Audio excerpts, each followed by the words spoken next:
While we were jumping through time, many more comets were hurtled into the planet Zia. The planet is now unrecognizable from before terraforming operations began. From space, we can see that the Earth plants have adapted to the red light of Sarawak, and during this orbital season, the plants are purple to black, like its sister planet Ecco. Grover's population of Portuguese man-of-war were released into these oceans many millions of years ago by the auto factories.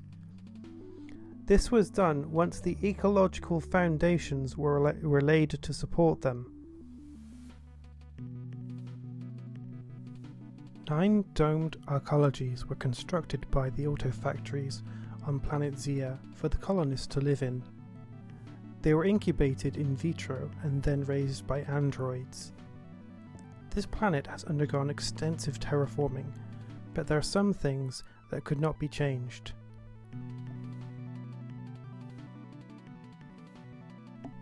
During orbital winter, when the planet is halfway between the Wallace star and the Sarawak star, photosynthesis grinds to a halt.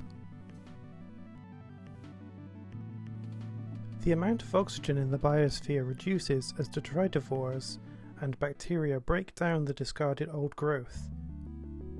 The temperatures across the planet reduce, on average, by 25 degrees also. These conditions are very difficult for human beings to live under.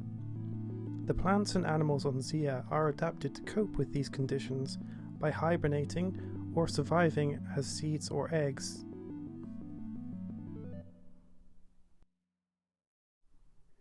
During orbital winters, humans were able to go outside of the arcologies, but they would be forced to wear a respirator and a thermal bodysuit to avoid frostbite. For many generations, the colonists of Zia lived this way.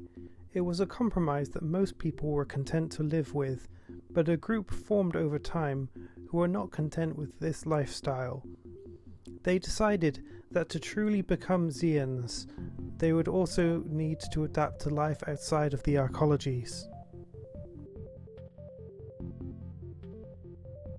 In order to achieve this aim, they had to alter their own physiology to thrive on this planet through the entire orbit around both stars. The new Zian body would be stockier, stronger than the human frame, with a larger set of lungs able to extract oxygen from the thin air during winter. The body would be covered in dense fur like an otter, and the eyes would be larger with a reflective retina like a cat to be able to see clearly in the dim winter and red light of the Sarawak star. Here you can see a Zian herder moving his animals through the sleeping forest of winter. The animals are Siphonus terrestris, a terrestrial descendant of the Portuguese man-of-war introduced into the ancient seas of Zia eons ago. You can see it has many eye stalks and a sail on its back to help regulate its body temperature.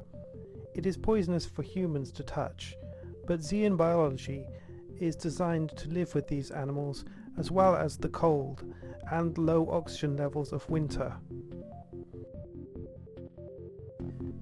The Zians and humans lived on Zia peacefully for many generations. In summer, the different worlds would overlap, and they would be able to trade in materials and food. The Zians live alongside the Siphon terrestris, or as they commonly call them, the Yut-Yut, an animal with an unusual intelligence comparable to that to a trained horse. The Zians live alongside the Siphon terrestris, or as they commonly call it, the Yut-Yut, an animal with an unusual intelligence comparable to that of a trained horse. The Zians do not eat the Yut-Yuts, but use them as a tool for fishing, and the larger ones are used for riding to travel between settlements and to haul materials around. The Yut-Yuts can be made to melt holes in the lake ice by secreting an antifreeze substance, Then they extend a web of stinging threads down into the lake below to catch fish and crustaceans. The catch is hauled up by the animal and collected into baskets by the eons.